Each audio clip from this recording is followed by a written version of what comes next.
Truly a roundabout moment. Women, what do you want me to do? We want you to sit there, um, and contemplate if you should eat the ultra food processed food. Like, know how bad it is and everything, and how really shitty it is for you, but then eat it anyways. That's what we want you to do.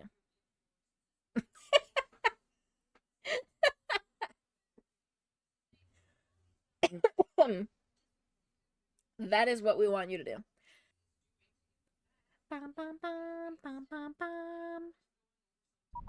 People are quitting ultra-processed food, and the food industry is not happy. Food companies are freaking out about Ozempic, and Nestle in particular has already gathered a crew of food scientists to ensure that the snacking doesn't stop. Then, if you're thinking about eating less ultra-processed food, how about don't do that, idiot? Signed, totally. Idiot. Can't believe you're thinking about not eating ultra processed food. Oh my god. I mean, like, frig. You almost can't because the freaking grocery stores are just filled with it. Holy shit. Not a food industry shill.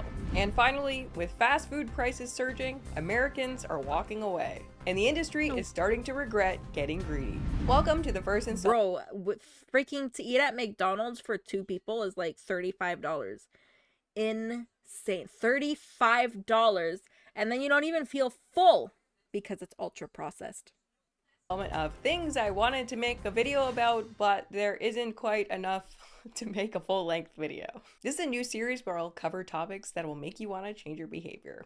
Well, maybe not. It's not that deep. I just want to make more fun, chill content where I don't end up doing a month's worth of research and then making like 1 to 2 videos per month. I always end up finding a lot of interesting stories related to food, habits, health, sometimes funny, sometimes interesting. Let me know if you like this format, if you like this series. I feel like the first one might be a little rocky, but we'll see how it goes. First up, Nestle is trying to sell more food to people who are literally taking medication in order to help them eat less. Nestle will market a new $5 line of frozen pizzas and protein-enriched pastas in the United States, which it says it designed specifically for people taking drugs such as Wegovy or Ozempic for weight loss. So in response to people taking Ozempic, a drug that helps people lose weight via reducing their appetite, aka making them eat less food, Nestle, the largest food company in the entire world, who's famous for selling items such as Hot Pockets, Toll House cookies, and Kit Kat bars, this same Nestle, who for some strange reason has started calling themselves the world's leading nutrition, health, and wellness company, yet could not be more the opposite of that. I literally laughed out loud when I saw that on their website because in 2021, a company document revealed that Nestle admitted that, quote unquote, more than 60% of its food and drinks products do not meet a recognized definition of health.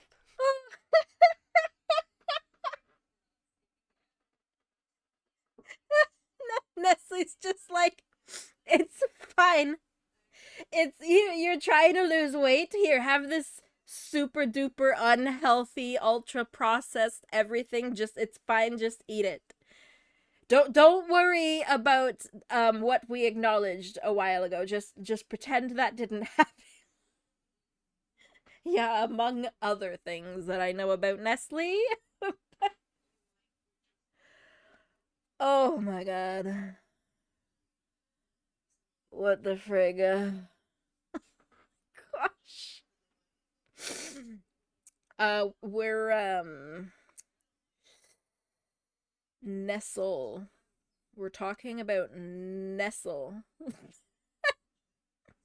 I don't know what you guys are talking about, but I'm talking about Nestle, okay? With discount coupons. Pardon my squeaky freaking chair.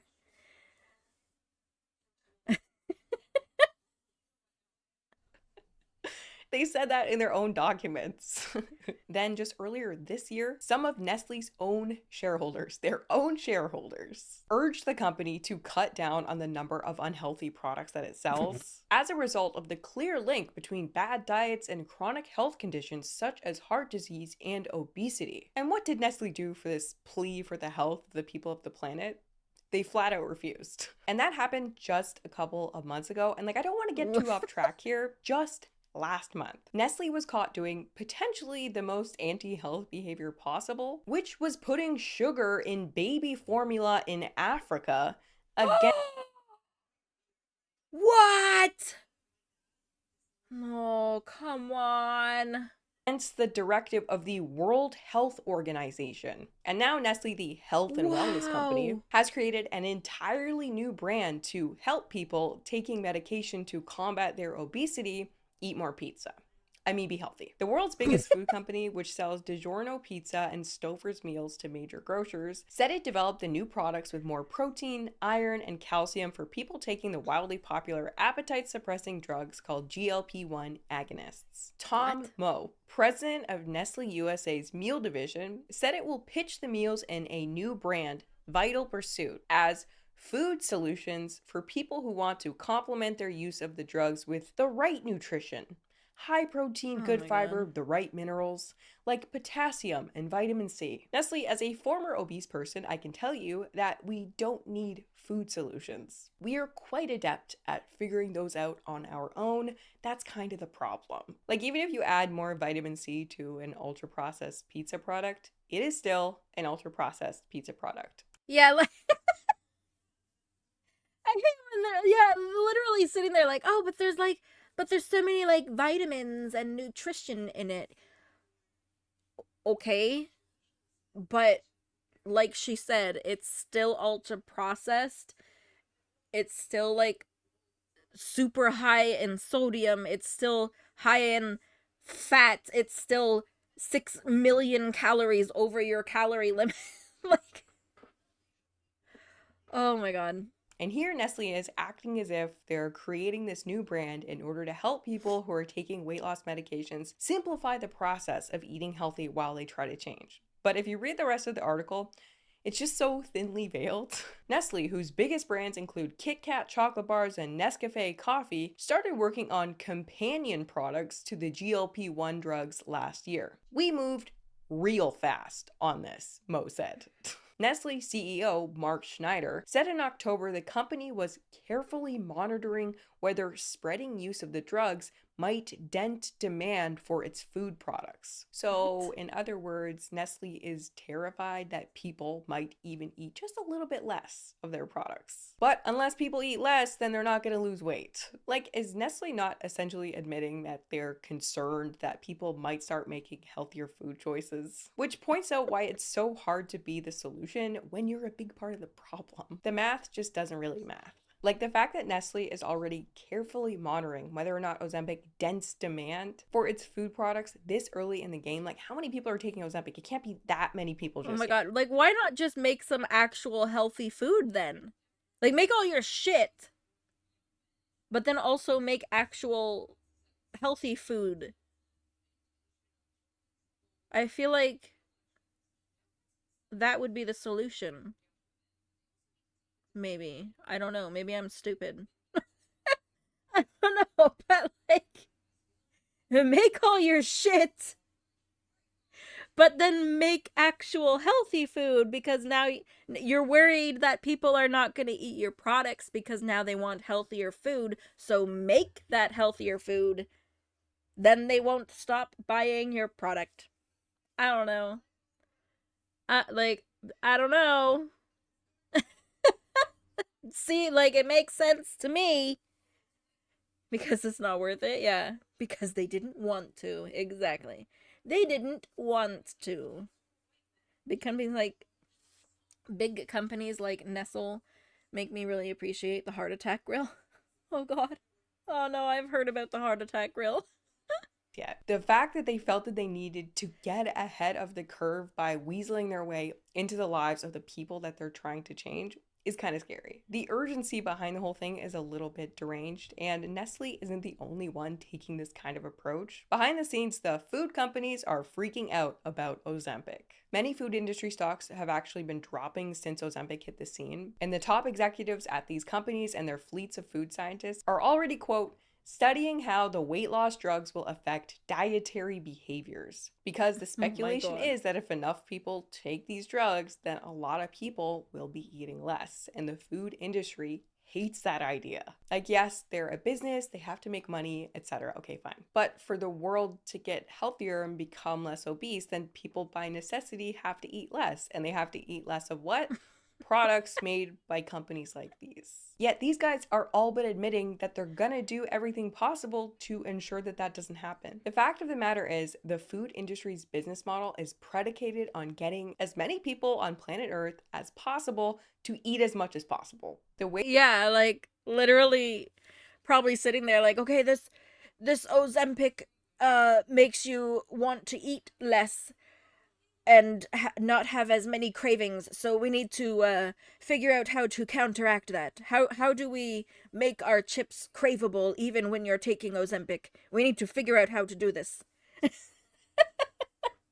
Weight inducing companies versus weight loss drug deathmatch. Big food versus big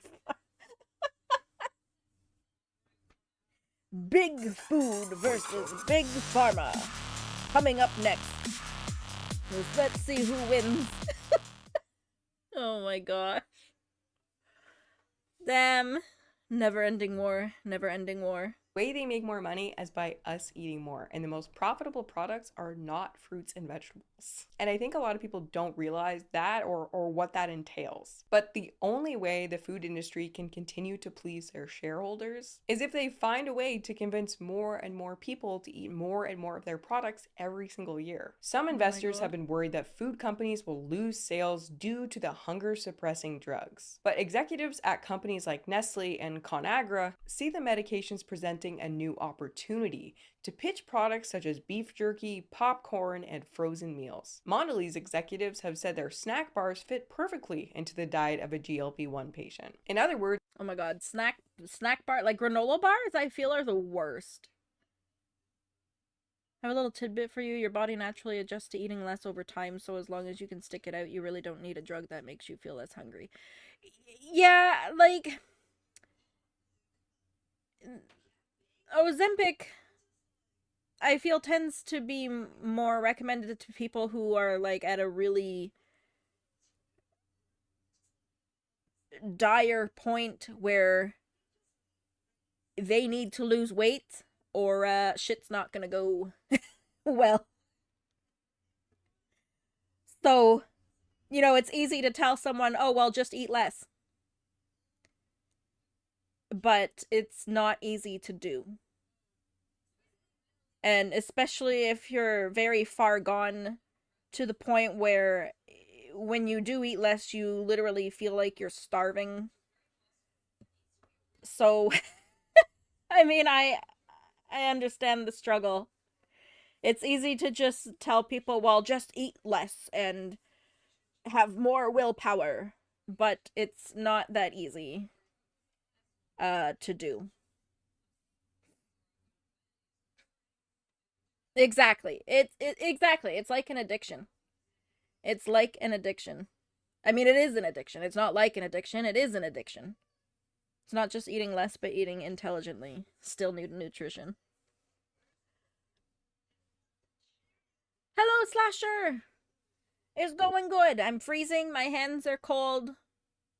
I'm going to die because of ultra processed food.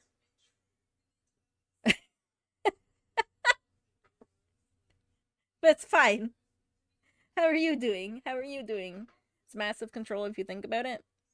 Yeah, yeah. Losing weight is huge willpower, and it takes a lot of dedication. I guess my willpower is just too powerful then. Yeah, I mean, for some people it's easier. For some people it's easier. Some people struggle with you eat when you're depressed. When you're having a hard day, you eat for comfort. Aren't we all gonna die because of processed food? I'm doing well. Looked at a house today. Oh, you planning on moving out? That sounds exciting. That sounds exciting. Did you like the house?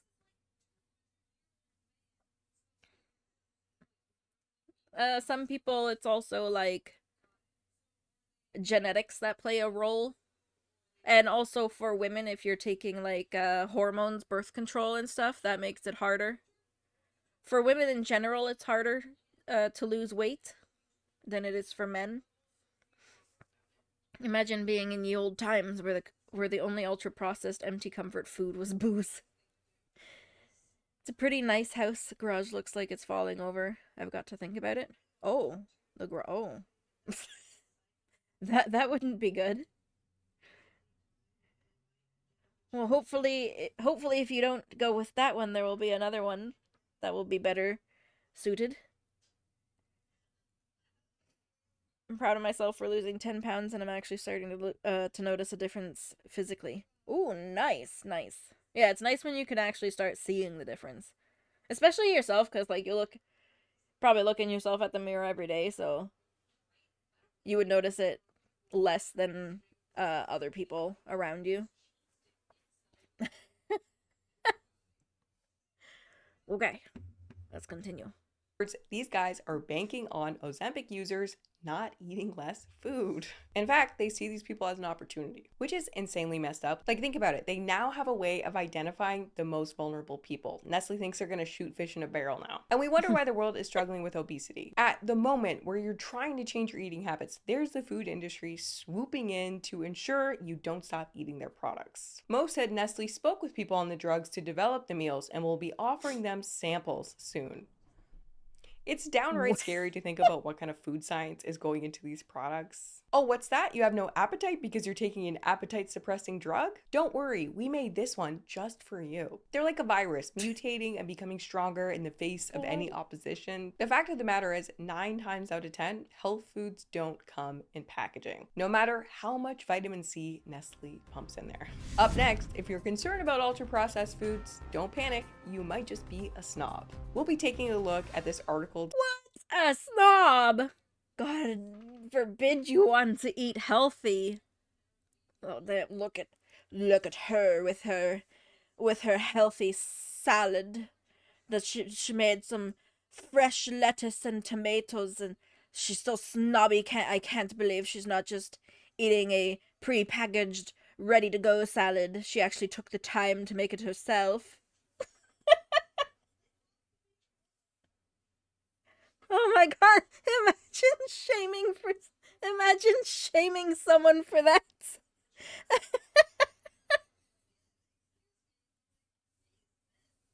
Can't believe she bought fresh chicken and she cooked it herself, and it's not just frozen chicken.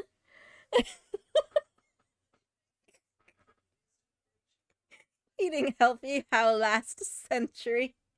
It's 2024. Eat your ultra processed whole wheat bread. Titled, "The UPF Panic is a Fad." So lately, it seems like there's been an avalanche of research saying that ultra-processed food is extremely bad for us. Basically, every day a new report comes out stating the potential dangers of these foods. And this topic has gone viral, and people all around the world are rethinking the food that they're eating. And a lot of this virality has to do with Dr. Chris Van Tuelken and the book he wrote called Ultra-Processed People. He released it in 2023, and he really got the world thinking about ultra-processed food. He kind of put it on the map. Now, historically, the food industry hates getting bad press, especially. Oh,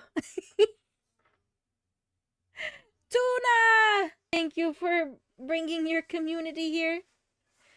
Thank you, thank you. We're learning right now. We just got into how people apparently are like shaming. What people are like, oh my god, can't believe they are eating healthy. They should eat ultra processed food instead. How dare. How dare they eat healthy. Lem said, when I was vegetarian and vegan, people laughed and said how you don't eat hamburgers and stuff. I do, but they're just made with vegetable ingredients instead of meat. When it's the type of press that results in people rethinking their food choices. In this article, the UPF panic is a fad is one of the funniest things, in my opinion, that the food industry does. to try and undermine any bad press that it does get. So the article promises to debunk the ultra-processed panic, right? But it turns out to be just a condescending, catty, personal attack on Chris Van Tuliken. So let's take a look at it. The tagline— Such a fancy name. Chris Van Tuliken. Calling, oh yeah, they were calling healthy people snobs. Yes. of the article is, Chris Van Tuliken cannot seem to decide what an ultra-processed food even is. The whole article ends up being one big condescending, petty takedown of Chris Van Tuliken. That's it. There's nothing else. There's no argument there. And the journalist who wrote it, someone named Christopher Snowden, is literally just going in on him, attacking his character, attacking his credibility, trying to make him look stupid, trying to make him look evil. And keep in mind, Chris Van Tuliken has the credentials to write this book.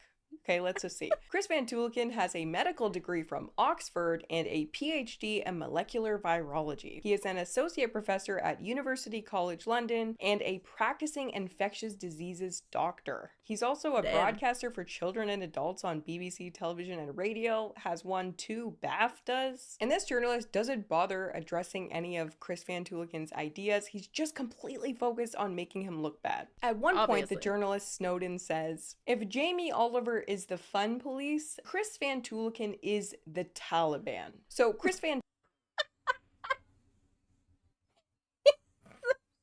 He's the freaking Taliban. Wow, okay. Tuliken, the doctor, writes a book saying, hey, maybe don't eat so much ultra-processed food. It's clearly associated with disease. And this journalist pipes up to compare him to the Taliban? So at this point, I'm like, who is this Christopher Snowden guy? Like, what is his deal? I take a look at his other articles, and here he is promoting smoking a lot. What? No! Oh my god, promoting smoking. Promoting gambling, promoting vaping, promoting sugar, but mostly promoting smoking. It's fine if you smoke, but if you're pro smoking as your stance at this stage in the game, like, smoking causes lung cancer. That has been a proven fact for over 30 years at this point. And wait, what's this? Christopher Snowden is listed by name on a website called tobaccotactics.com. Turns out he works for a company that receives funding from the tobacco industry, as well as Big Food and Big Soda. And I don't know what's appropriate to say here, like, I don't want to get sued, but I think we can all connect the dots. And if you start paying oh my gosh. potentially, you'll notice this kind of thing happens a lot. But I feel like the tide is turning right now. People really want to make better choices for their health. And I think the tide has been turning for quite some time at this point. And people are really open to messages like Chris Van Tuliken's. And as we just saw with Nestle, food companies who are currently profiting off us making bad decisions, they don't want to lose that. And they're willing to go to extreme lengths to ensure that doesn't happen. So keep an eye out for more journalism like this in the coming years. Next, fast food prices are surging and people are not loving it. The price of fast food has been on the rise for a while now, and it's at the point where it's so out of control that 80% of Americans say fast food is now a luxury because it's become so expensive. Yes. I agree. Me and Cello, I don't even think there's anywhere fast food that we can spend under $30 if we want to get 2 meals. Like, I can go to Wendy's, he can get a meal, and I'll get a chili, and I think that will be a little under $30, but if we want like 2 burger combos, it is over $30, and I don't get it. I don't get fast food anymore. Yes, exactly, Slasher. I don't either. I don't understand why it's so expensive. Like, freaking McDonald's. I don't get it. They literally, what? They're blaming it on COVID still, I think. I think they're literally still blaming it on COVID. I don't even know. Cheapest place in town is McDonald's, and that's not exactly my first pick. Yeah, I can't. Honestly, we could pay the same amount, or perhaps even a little less, and we can actually get a nice rack of ribs or chicken wings from a local barbecue place. And it's a lot more filling and more delicious than freaking fast food. McDonald's hamburger patties are thinner than the pickles now. So, yeah, seriously. And they put like one pickle. Literally put one freaking pickle on your burger. I couldn't work. I could not work at a McDonald's. They would hate me. They would fire me. Because I would be putting like I would at least put 4 pickles on the damn, like, put it in each corner of the burger so you get a pickle with each bite. And put some damn ketchup. They put like they do like a and that's it. They go squirt. Just a little squirt. I'd be putting like 4 to 5 pickles on the burger.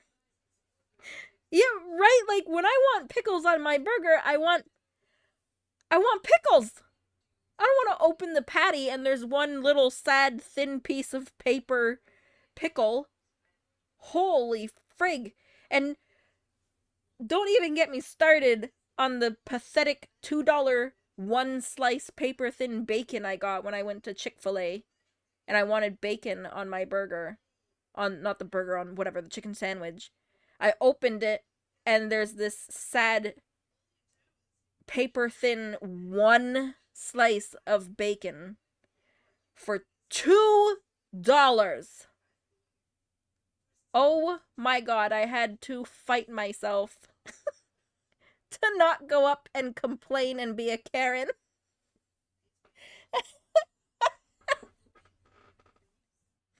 The bacon's trying its hardest. It's not hard enough. It's not hard. At least give me 2. At least give me 2 paper thin slices of bacon.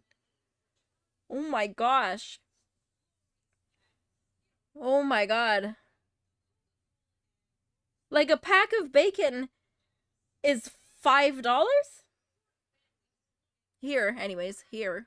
$5, maybe $7? I don't know. You freaking buy a pack of bacon for $5-7 bucks. And you sell each individual slice for $2. I'm in the wrong business. I'm in the wrong business. Sad bacon. Oh. At one point in time, the whole idea behind fast food was that, yeah, okay, it's not the healthiest, best quality option, but hey, it's fast and cheap, right? But all that has changed recently. Fast food is just not a good deal anymore. And people are really annoyed about the price of fast food. Now, when asked, the fast food companies blame this on inflation. Yet it's clear that the prices have shot up a lot faster and more aggressively than inflation has. And it's simply much more likely that these guys are taking advantage of the situation more than anything else. Here's the rate of inflation at fast food restaurants since 2014. McDonald's, 100%. Popeyes, 86%. Taco Bell, 81%.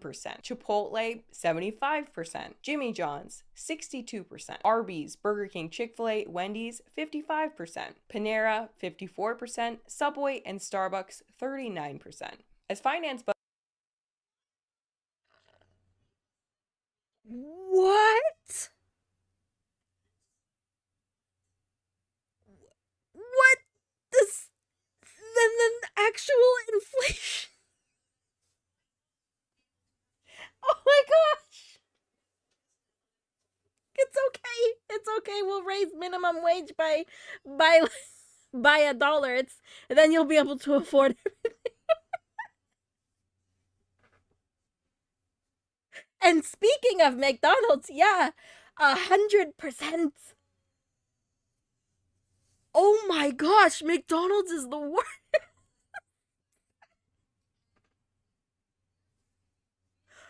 Holy shit.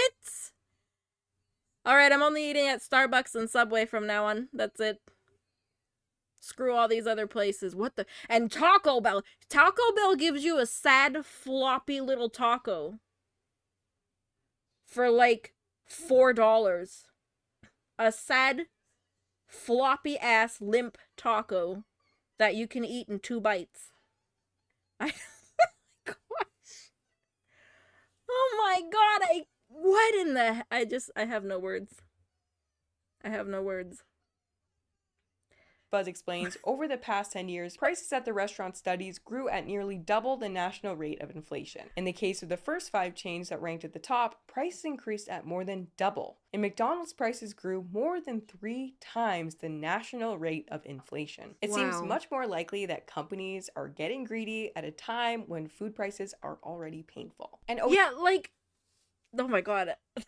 Just Taco Bell used to be good because of the amount of food you got. Yeah. Yeah, I remember being like, oh yeah, I'll just grab a few tacos or whatever from Taco Bell. Oh my yeah, god. fast food companies don't seem to be hurting for cash. McDonald's USA posted sales up almost 6% in the US in 2022 and 7.5% in 2023. But people are finally getting fed up. And I think this whole thing is extremely interesting from a behavior change perspective because these companies know that changing the price is sort of like boiling a frog. As the prices go up, we might complain, we might get annoyed, but we're actually very unlikely to change our behavior. We'll mostly just continue with the same fast food buying habits. We'll just keep buying it anyway. It takes a certain threshold of annoyance to actually shake up our habits and change our behavior. And these companies know that they can just keep pushing and that most people aren't going to go anywhere up until that critical threshold is met. But the thing, yeah, that's true. There's so many things that people will complain about, myself included. I'm guilty, obviously. People complain about it, but then, like, a couple days later, it's like nothing happened and everything's just back to normal. is, for a certain subset of the population, that threshold has been met. The frog is fully boiled and it wants out. I guess that doesn't really make sense, but you got where I was going with that. But yeah, people are finally so annoyed at the price of fast food that they are changing their behavior. Warren Kohlauer, a 40-year-old student in Kentucky, said he used to go to Dunkin' almost every morning for a breakfast sandwich and coffee, but had to cut it down to about 4 days a month because of the price. I can't bring myself to spend $8 on that food, he said. Wow. Chad Fry, a cartoonist and illustrator based in California, who said he used to be a fast food junkie, said he'd cut down his fast food habit from 4 or 5 times a week to just twice. Some diners said that they thought the quality of fast food meant it just wasn't worth the price anymore. I think mentally you maybe don't think it tastes as good anymore because you're paying a lot more for it, Fry said. For Martin Jennings, a 51-year-old truck driver in Florida, fast food is often the only meal available on the road, and it's become increasingly hard to find affordable options. He said most truck stops had chain fast food restaurants, and you're just stuck with whatever's there. It's just so expensive that we try to avoid it, he added. Instead, he uses the freezer and microwave in his truck to store and heat up leftovers he brings from home. Oh, that's a smart idea. When it cost me $10 for 2 double cheeseburgers, I'd rather go sit down and get a pizza for $15. Exactly.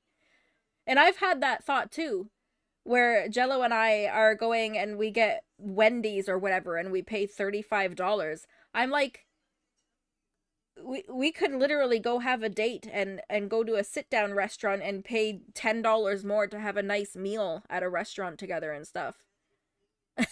Instead, we're freaking getting Wendy's. Oh, come to think of it, these companies will be producing the same amount of food in anticipation of higher net profits, only to find about the equal profits and double the food waste. Yeah.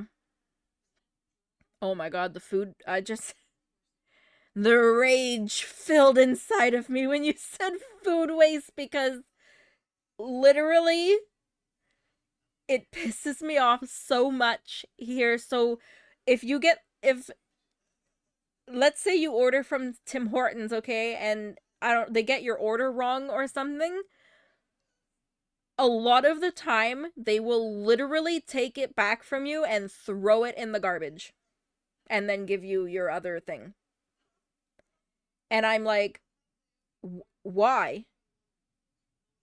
Why didn't you just let me keep that instead of throwing it in the friggin' trash?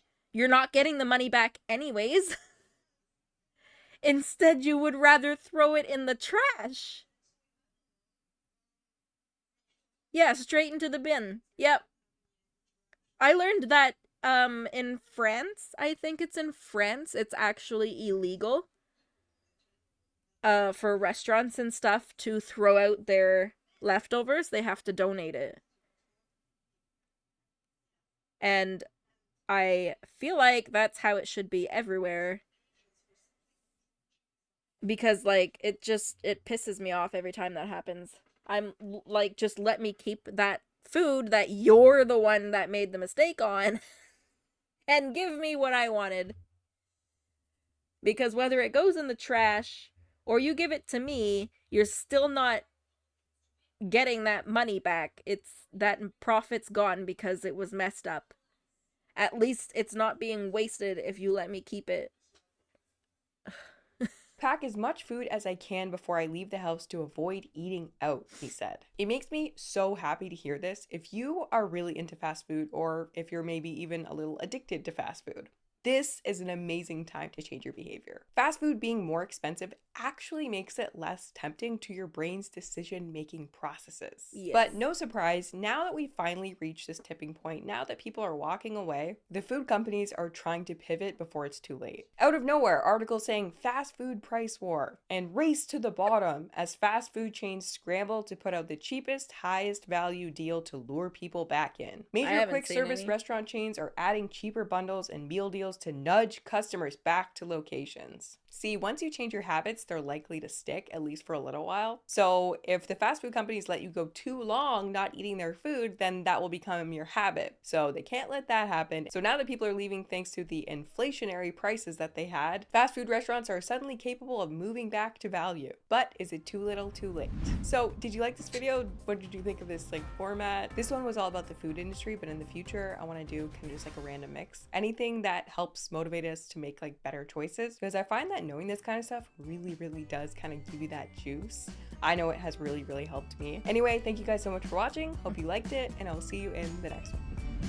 Oh man, they have more value meals? Oh, maybe I haven't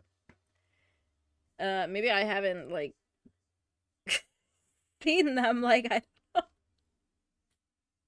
I mean, I know they have the combo deals and whatever. And they all want you to sign up for their apps. I'm gonna send her link again. I don't